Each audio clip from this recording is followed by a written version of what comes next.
Salut à toutes et à tous, le début de saison de l'AS Saint-Etienne est tout simplement parfait d'un point de vue comptable parce que c'est 9 points sur 9 possibles, mais également dans le contenu, dans le jeu où il y a énormément de choses intéressantes. Ça fait plaisir, ça fait du bien de voir une équipe de l'AS Saint-Etienne qui domine ses adversaires, qui semble sereine, et on va espérer que tout cela continue, mais en tout cas petit à petit, on voit la patte Yann Castro et non pas la panne Yann Castro. J'espère qu'on ne la verra pas celle-ci et que les Verts continueront sur leur lancée, continueront de prendre 3 points le plus longtemps possible. Pour le moment, nous sommes la seule équipe à avoir gagné l'ensemble de ces rencontres. Et ça restera en tout cas le cas jusqu'à la 4e journée où pour l'instant il n'y a que Saint-Etienne qui a remporté tous ces matchs. On est seul en tête avec 9 points. Et après cette victoire, 4-0 contre Grenoble, 3 buts marqués lors de la première journée, 3 buts lors de la seconde et 4 buts lors de la troisième. Les Verts sont tout simplement la meilleure attaque du championnat et également la meilleure ou une des meilleures défenses parce qu'on n'a pris qu'un seul but. On va revenir sur cette rencontre, la débriefer, voir ce que l'on a pu constater durant cette rencontre, les points positifs, et ils sont nombreux, notamment encore une fois sur le plan offensif, mais pas que. Avant de débuter ce débrief, comme d'habitude, n'oubliez pas de liker la vidéo pour soutenir la chaîne, de vous abonner également, vous êtes plus de 6000 et ça franchement, du fond du cœur, merci à vous tous. Et puis on se retrouve juste après le générique. Allez, c'est parti!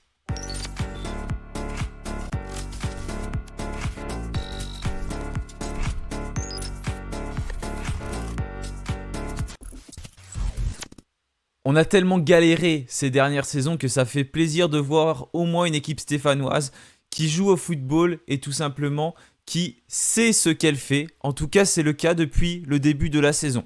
Attention, et je le dis tout le temps dans mes vidéos, ne pas s'enflammer, ne pas s'emballer. La saison est très longue et bien évidemment, rien n'est acquis. Il va falloir voir ce qu'il se passe quand les adversaires vont un petit peu plus comprendre comment on joue. Et quand il y aura potentiellement également des absences, aujourd'hui il y a une mauvaise nouvelle. Jacob Brehum qui a ressenti une pointe je crois au niveau de la cuisse gauche et qui a dû céder sa place aux alentours de la 25e minute de jeu a été remplacé par Zuriko Davitashvili. Ça s'est très bien placé pour les Verts derrière, mais on espère bien sûr que ce ne sera pas une longue absence pour l'attaquant de l'AS Saint-Etienne, le milieu offensif plutôt, mais qui joue vraiment comme un attaquant aussi parce qu'il est devant. Il a de très belles statistiques. On aura certainement des nouvelles. Vous en avez peut-être quand vous regardez ce débrief. J'essaierai de mettre pause à un moment donné pour voir si je peux en avoir avant que je conclue cette vidéo. Mais en tout cas, premier avertissement, on va dire, pour les Saint-Etienne, mais sans frais, parce que ça a montré également que derrière, on a de la ressource.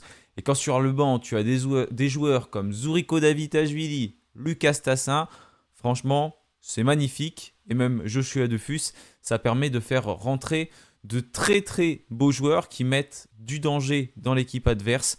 Et surtout, ça ne fait pas baisser en qualité cet effectif de l'AS Saint-Etienne qui s'est fait plaisir, qui s'est éclaté dans un stade Geoffroy Guichard qui malheureusement n'a pas pu faire le plein encore une fois en raison de la fermeture des deux copes. Mais il y avait une nouvelle fois plus de 20 000 personnes dans les tribunes. Je vous affiche la compo stéphanoise, donc pas de changement majeur, c'est celle que l'on attendait en tout cas. Mis à part, bien sûr, João Ferreira qui doit respecter un protocole commotion et qui ne peut pas prendre de place dans le groupe, la composition était similaire à celle que l'on attendait. C'est celle que je vous avais présentée tout simplement durant l'avant-match, avec notamment Kevin Pedro qui a été décalé sur le côté droit. Et sur le côté gauche, on pouvait retrouver Maxime Bernauer et du coup, Tamar Svetlin, la recrue stéphanoise, était titulaire au milieu de terrain aux côtés d'Aaron Chongvoy qui a d'ailleurs marqué son premier but sous le maillot de l'AS Saint-Etienne. Alors que dire si on revient joueur par joueur? Tout d'abord Gauthier Larsonneur donc dans les buts stéphanois. Gauthier Larsonneur, c'est difficile de juger ses prestations depuis le début de la saison et tant mieux parce qu'il n'a pas beaucoup de ballons à se mettre sous la dent. Là, clairement, il a fait son match, le gardien des Verts. Les arrêts qu'il a eu à faire, il les a fait. Il a eu quelques prises de balles sur des situations comme des corners ou des coups francs de la part de Grenoble qui n'ont pas été très très nombreuses. Et il a su assurer. Bon, sur ce match, j'ai rien à reprocher à Gauthier Larsonneur. Et au contraire, c'est positif. Il a dégagé une certaine sérénité. Même s'il y a un aspect qui m'agace, et c'est pas que chez Gauthier Larsonneur, c'est pas pour tomber sur Larsonneur, c'est juste que j'y repense à ce moment-là. c'est que des fois, j'ai l'impression qu'on peut quand même rapidement pas sortir du match parce que, bon, on a été serein, très bon techniquement, mais on a quand même tendance à faire le petit geste qui peut agacer à un moment donné l'adversaire.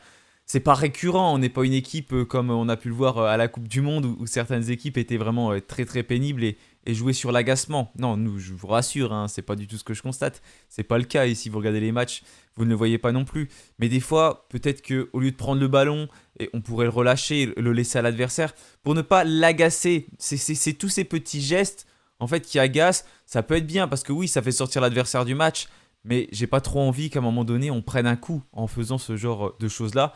Encore une fois, rien de méchant du tout de la part des Verts, hein, qui c'est clairement pas notre façon de jouer. Je pense pas que ça plaise à Yann Catro, mais c'est quelques petits aspects et qu'on voit dans toutes les équipes de foot. Je pense que des fois, voilà, il faut apaiser, lâcher le ballon. Et en plus, quand les supporters font des olé, olé dans les tribunes, bon, on peut s'y attendre, hein, forcément, quand ça se passe bien comme ça. Mais il faut clairement rester prudent, ne pas faire le petit geste technique de trop, parce que il peut y avoir des pertes de balles, et ces pertes de balles, pour l'instant, elles n'arrivent pas trop parce que les Stéphanois sont hyper bons techniquement et les Grenoblois étaient totalement perdus. Mais surtout, moi j'ai peur qu'à un moment donné, il y a un Grenoblois qui s'énerve ou un autre joueur et puis qui blesse un joueur stéphanois sur un mauvais tacle. C'est des choses qui peuvent arriver. Donc restons prudents, jouons notre jeu et je pense que de toute manière, le coach des Verts va le répéter. Voilà. C'était juste pour faire une petite parenthèse là-dessus. Mais sinon, cette équipe stéphanoise, clairement, je l'ai beaucoup aimé sur cette rencontre. Et en fait, il n'y a pas forcément un joueur que je n'ai pas aimé sur ce match. Et c'est ça qui est positif parce que c'est tout un collectif en fait qui joue ensemble. Et on le voit dès la perte du ballon, sur le pressing directement, on est là, on est présent. Euh, dès l'attaquant en fait. Cardona par exemple, les courses qu'il fait, c'est complètement dingue. C'est fou, il est en confiance et on le voit, la préparation lui a énormément fait du bien. Et il a énormément pris confiance aussi depuis le début. Il y a certainement eu des mots du coach Yann Catro qui ont mis en confiance l'attaquant français. Donc Kevin Pedro sur le côté droit. Pedro c'est pareil, très bon dans les replis défensifs. Lui qui a fait également énormément de montées offensives pour apporter un surnombre dans le camp adverse. Beaucoup aimé et de toute manière à chaque fois qu'il joue à ce poste de latéral droit, Kevin Pedro, j'apprécie vraiment sa façon de faire, sa sérénité, sa capacité à remonter aussi le ballon, balle au pied, parce qu'il ne se contente pas que de passer au joueur qui est sur le côté. Il fait aussi beaucoup de courses vers l'avant, tout comme Maxime Bernauer, que je trouve clairement plus apaisé pour l'instant que la saison dernière. C'est le couteau suisse des Verts. Hein. Il peut jouer milieu défensif, il peut jouer également axial, un peu axial gauche d'ailleurs sur ce match. On l'a vu... à un moment donné, j'ai constaté dans la compo des Verts, sur certaines phases, qu'on était un peu dans un modèle qu'on avait vu sur les matchs de préparation, un espèce de 5-4-1. Je ne sais pas si vous l'avez constaté, ou en tout cas, une défense à 5. Ouais, c'est un peu un 5-4-1, on va dire. Je vais expliquer comment je voyais la composition. En fait, notamment Maxime Bernauer, qui était certaines fois axe gauche, c'était surtout après la sortie de Jacob Brioum que j'ai pu le remarquer, mais c'était sur certaines phases. Parce que cette équipe stéphanoise, elle bouge beaucoup, y compris en attaque, et c'est surtout là. Donc voilà, avec l'Arseneur dans les buts, le Cardinal, Nahir et Bernauer dans l'axe de la défense. En tant que piston, Pedro d'un côté et Zuriko Davitashvili de l'autre. Après, au milieu de terrain, pour les accompagner, on avait donc Svetlin et Chongvoy. Donc là, on a notre défense à 5. À nos deux milieux de terrain et il nous reste les trois attaquants avec notamment Irvine Cardona, Augustine Boaké et Tierno Ballo. Donc plus sur le côté gauche, Tierno Ballo, plus dans l'axe. D'ailleurs, je l'ai placé comme ça dans la composition, mais ça bougeait tellement. Augustine Boaké, Cardona un petit peu plus sur le côté droit. Des fois, j'avais l'impression qu'on avait ce système de jeu un peu dans un système en 5-2-3 même, plutôt qu'en 5-4-1. Mais globalement, ça restait aussi un 4-2-2-2, mais c'est les mouvements qui créaient aussi beaucoup de dangers pour les équipes adverses. Donc si on continue, la charnière centrale, le Cardinal, Nahir, clairement encore une fois rien à dire. D'ailleurs je vous parlais des ballons lâchés, pas lâchés. Par exemple il y en a un exemple avec le Cardinal, à un moment donné il avait subi une très grosse faute et le Cardinal après c'est lui qui fait faute.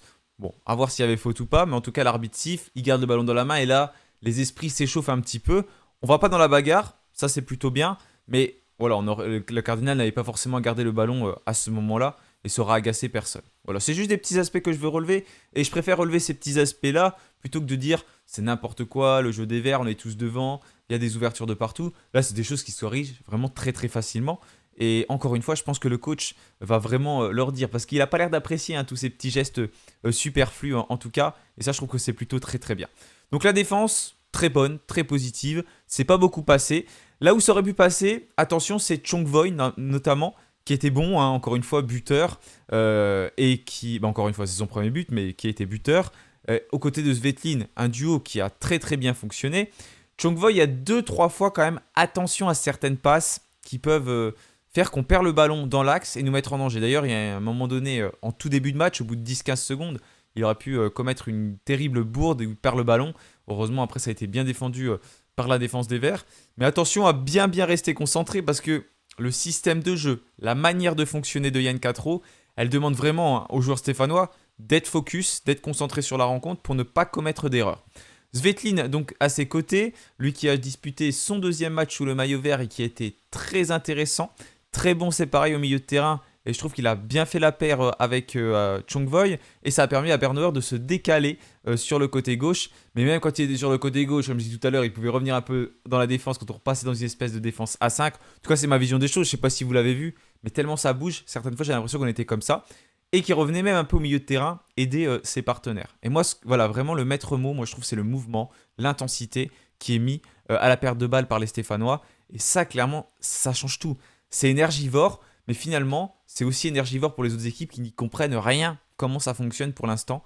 Et ça, vraiment, je tire mon chapeau pour l'instant au coach de l'AS Saint-Etienne qui ne connaît pas ce championnat de Ligue 2, pas encore énormément, et qui pour l'instant a trouvé la clé pour le faire fonctionner. Maintenant, il va falloir que ça continue sur la durée. Ne pas s'enflammer, encore une fois, c'est très très important. Et puis, au niveau de l'attaque stéphanoise, Tierno Ballo, donc sur le côté gauche, mais qui jouait aussi très offensif. Augustin Boisquier sur le côté droit, mais qui désordonnait énormément avec Cardona. Donc finalement, j'aurais peut-être même mis Cardona plus à droite sur ce match. Jacob Breum, qui a joué 25 minutes. On a encore vu sa qualité de pied très très intéressante. Il a été passeur décisif sur le but sur corner inscrit par Chong-Voi et qui est malheureusement sorti. J'espère, voilà, encore une fois, rien de grave pour pour l'attaquant milieu offensif de l'AS Saint-Etienne et un Cardona toujours en jambes depuis le début de la saison, qui multiplie les appels de balles, qui progresse sur le plan technique, qui a marqué, qui a été passeur, un Cardona retrouvé et qui nous fait véritablement plaisir. L'année dernière, on se posait la question, j'étais le premier à me poser cette question bien sûr, si Ervin Cardona avait encore le niveau de la Ligue 2, et je pense qu'aujourd'hui on a la réponse. Il suffit de changer de coach, de changer de manière de fonctionner, de système de jeu, d'avoir une autre confiance, et finalement on peut retrouver un joueur, on peut le retrouver positivement assez vite, et on peut le trouver négativement assez vite. Donc j'espère qu'il va continuer, surfer sur cette dynamique, et pour l'instant ça fonctionne très très bien pour l'AS Saint-Etienne et Ervin Cardona. Si on revient donc sur le match de manière plus globale, comment ça s'est passé pour l'AS Saint-Etienne. Donc, alors, le premier but, il intervient à la 13e minute de jeu, donc finalement assez tôt. On n'a pas eu énormément d'occasions des Verts avant cette rencontre, mais les Stéphanois qui avaient clairement mis le pied sur le ballon et qui se montraient de plus en plus présents. Certaines situations, des jolis mouvements, et finalement il va falloir attendre un corner qui va être tiré par Jacob Breum et qui va trouver Chong-Voi qui va ensuite placer sa tête. Il y a beaucoup de passivité je pense dans la défense grenobloise, mais moi ce qui m'agace c'est quand je vois on a gagné, ok, mais c'est parce que l'adversaire est faible en face, et peut-être qu'il y a une part de faiblesse bien sûr, mais moi ce que j'aime pas c'est qu'à chaque fois quand il y a une victoire stéphanoise, on a souvent tendance à dire que cette victoire, elle n'est pas forcément incroyable, flamboyante, parce que l'adversaire est faible. Mais par contre, quand on s'incline, on ne dit pas que l'adversaire est fort, mais c'est que Saint-Etienne a mal joué. Donc au bout d'un moment, on a quand même gagné 3 matchs. Il faut se dire que cette équipe stéphanoise, elle est bonne, parce que quand on regarde ce championnat de Ligue 2, il y a énormément d'équipes qui galèrent. Nantes qui a encore perdu, 3e défaite consécutive. Metz qui n'a pas fait mieux que match nul contre Laval ce samedi. Voilà, ça galère ailleurs et pour l'instant Saint-Etienne est bien et seul en tête dans ce championnat. Donc ça c'est vraiment un élément positif parce que pour l'instant on arrive à faire preuve de, vous savez, j'aime bien ce mot, pragmatisme. On s'adapte à cet adversaire qui était Grenoble, on s'est adapté à Clermont et on s'est adapté à Sochaux. Et ça a fait que l'AS Saint-Etienne a dominé sa rencontre et monte en puissance et finalement ne se fait jamais vraiment trop peur. Et la confiance amène la confiance amène l'efficacité, amène les buts et amène à de très beaux scores et aussi à faire douter les adversaires. Donc on va voir ce but inscrit sur corner, les Verts qui ont progressé pour l'instant sur les phases de coups de pied arrêtés. Deuxième but déjà sur un corner, même s'il y en avait un autre la semaine dernière, c'était un corner mais il avait déjà été dévié avant d'être repris. Mais ça reste un coup de pied arrêté très bien tiré par l'AS Saint-Etienne.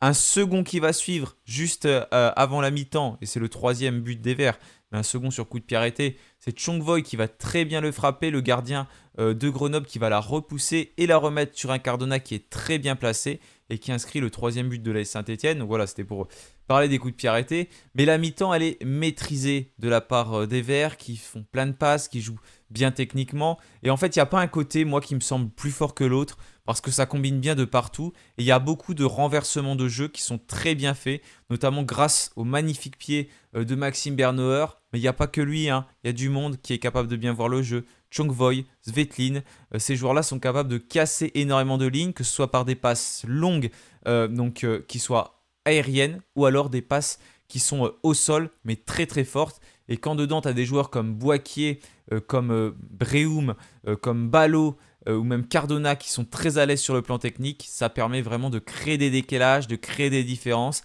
Et tout le monde fait des appels un petit peu de partout, et ça finit par perturber les équipes adverses. Et on l'a vu sur les actions de l'AS Saint-Etienne qui ont vraiment mis en danger le bloc adverse. Il n'y a pas forcément beaucoup de tirs dangereux. Il y en a. On est efficace et il y a des situations qui sont très dangereuses grâce à la vitesse de Saint-Etienne. Parce qu'il y en a qui n'aboutissent pas forcément à un tir, mais il y a eu tellement de passes avant que c'est des belles actions. Mais voilà, il y en a quand même parce que je pense que quand on regarde les statistiques de tir, on est quoi? On a peut-être 15-20 tirs. Du côté de Saint-Etienne. J'ai pas regardé les statistiques avant. On a 18 tirs, voilà. 18 tirs pour les Verts, 2 tirs pour les Grenoblois, 66% de possession de balle d'ailleurs pour nous, quand Grenoble n'en a que 34. On a fait 669 passes, eux 331. Donc voilà, en tout cas, vraiment, d'un point de vue statistique, la Saint-Etienne est largement devant cette équipe grenobloise. Et on est, je pense, pas loin, ou en tout cas, non, on n'est pas loin, on y est clairement. Je sais pourquoi je dis pas loin. On était, comme il l'avait dit sur Beansport, j'étais d'accord avec eux, la première mi-temps la plus aboutie, et même la première et la seconde mi-temps les plus abouties de Saint-Etienne. C'est notre match référence, il faut en chercher un. Pour l'instant, c'est celui-là. Et les autres n'étaient pas mauvais. Donc ça, c'est vraiment quelque chose qui est positif. Pour revenir sur le deuxième but de l'AS Saint-Etienne, donc il va être inscrit cette fois-ci par Tierno Ballot. Une très belle récupération de balle aussi stéphanoise, parce que dès qu'on perd le ballon, on enclenche véritablement ce pressing. Il est repris sur le côté droit. Je ne me souviens plus qui reprend le ballon. C'est peut-être Boakier qui va trouver Cardona. Cardona qui va se déjouer du défenseur, de son vis-à-vis, qui va pas forcément bien défendre, c'est sûr. Mais Cardona, lui, qui va attaquer et qui va très bien centrer et déposer ce ballon sur la tête de Tierno Ballot, qui inscrit le second but des Verts. Le troisième but, comme je dis tout à l'heure, c'était un coup franc. Et cette fois-ci, c'est Cardona qui va suivre et inscrire le but. Des gros problèmes défensifs chez cette équipe grenobloise, mais un jeu stéphanois qui est vraiment fluide. Et le ballon circule, tout le monde touche le ballon, tout le monde arrive à jouer vite, et on ne sent pas un joueur qui est pour l'instant en dessous et qui ralentit le jeu. En tout cas, moi, je n'ai pas cette sensation. Vous me direz en commentaire ce que vous en pensez. 3-0, le match est quasiment plié à ce moment-là. Les Verts qui ont fait clairement la différence et ce qu'il fallait. En seconde mi-temps, pas de changement opéré de la part du coach des Verts pour le moment. Il n'y a eu que celui à la 25e minute avec David Tachvili qui a remplacé Jacob Breum. Donc ensuite, on a Bernauer qui va s'agacer un petit peu après une faute, qui va d'ailleurs prendre carton jaune à la 57e minute de jeu. Les Grenoblois qui commencent un petit peu à s'énerver. Le public stéphanois qui chambre et olé, olé, olé. Ça ne plaît pas à Catro qui dit d'arrêter. Bon, le public prend ce rôle, voilà, on va dire, de chambrer et de s'amuser un petit peu, décompresser, ça fait du bien. Les joueurs ne doivent surtout pas rentrer dans ce petit jeu-là. On est moins rentré que contre Clermont. Mais voilà, les Grenoblois qui s'agacent. Mais ça reste très très propre de la part de Saint-Etienne. Ça joue bien, c'est technique, ça joue vers l'avant en une touche de balle. Et c'est assez rapide. et on va encore se procurer des occasions. On va avoir des joueurs qui vont s'essayer, comme Kevin Pedro, comme Tierno Ballo. On va avoir Zuriko Davitashvili aussi. Joshua Dufus ensuite qui va faire son entrée à la 62e minute à la place de Ballo, et Stassin qui va remplacer Cardona à la 63e minute de jeu. Donc ça fait quand même des très beaux changements de la part du coach des Verts. Les entrants qui sont super bien entrés dans leur match. D'ailleurs Dufus a failli inscrire un but de fou sur une espèce de reprise de volée. Et vraiment il la prend d'une vitesse incroyable. C'est assez fou là, son coup de pied d'un coup, là, l'explosivité de Dufus. Très bel arrêt du gardien grenoblois, mais Grenoble qui va finir par craquer une 4e fois avec un but de Zuriko Davitashvili sur une passe décisive signée Augustine Boisquier. Les Verts sont en maîtrise durant cette rencontre. Là, deux tirs seulement pour les Grenoblois encore une fois. Larsonneur qui n'est vraiment pas embêté, et on s'en sort après la 92e minute de jeu avec 4 buts à 0. Une place de leader retrouvée après qu'on l'ait perdu quand Montpellier nous l'avait repris provisoirement en s'imposant contre Dunkerque hier. En tout cas, les Verts sont leaders, solides leaders de ce championnat de Ligue 2 et comptent 9 points sur 9 possibles. Il y a beaucoup de choses qui me plaisent. Encore une fois, je les évoque. L'intensité qui est mise par les Verts pendant toute une rencontre. La patience également de cette équipe stéphanoise pour surgir au bon moment et aller récupérer le ballon. Cette envie de bien faire, on sent en tout cas que cette équipe a confiance en elle, a confiance au plan de jeu de son coach. Ça, ils l'ont expliqué sur Beansport et j'étais assez d'accord avec eux que, en fait, ils comprennent le plan de jeu, ils voient que ce plan de jeu peut mener à quelque chose, ils ont moins peur parce que l'année dernière, on sait que notamment avec Horneland, il était beaucoup décrié, il y avait énormément d'ouverture dans notre dos et les joueurs le savaient de toute manière qu'ils étaient exposés. Là, on sent que non, c'est tout un bloc qui joue ensemble, tout un bloc qui va presser avec cette espèce d'arc de cercle pour enfermer l'adversaire. Et il y a des joueurs qui font énormément d'efforts. Et voilà, moi, c'est juste ma petite interrogation, c'est que cette manière de jouer demande énormément d'efforts. Donc j'espère qu'on va réussir à tenir. Mais on a un gros avantage, c'est qu'on a un banc qui est supérieur à celui de l'année dernière. En tout cas à l'heure actuelle, parce que le mercato n'est pas fini. Vous l'avez vu, Nadé notamment va partir, il va signer à Dubaï. Et plus particulièrement même en Russie finalement, parce qu'il va s'engager avec Moscou, le club qui appartient au même propriétaire. Pour l'instant, Stassin est encore là, même si on nous parle d'offres. Davitashvili est là aussi. Donc ça offre des solutions sur le plan offensif. On l'a vu avec sortie de Breum, on peut faire sortir Cardona, on peut faire sortir Dufus, et il y a encore du monde sur le banc. Et au milieu de terrain, on est fourni. Donc c'est ça qui me fait dire, bon, finalement, on va peut-être pouvoir changer, s'il n'y a pas trop de blessures dans les rangs stéphanois. Mais quand Jabert va revenir, ça va être très bien. On a ce milieu qui fonctionne bien entre Svetlin et donc Chongvoy.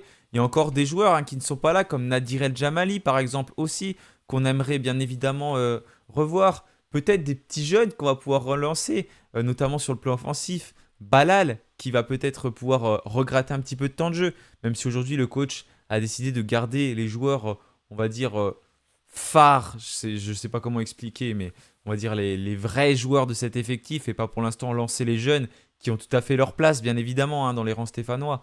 Mais voilà, pour revenir à Jabert, le coach des Verts évoquait avant la rencontre qu'il allait peut-être être dans le groupe. Finalement, il n'a pas été sélectionné pour cette rencontre, donc sans doute jugé un petit peu juste.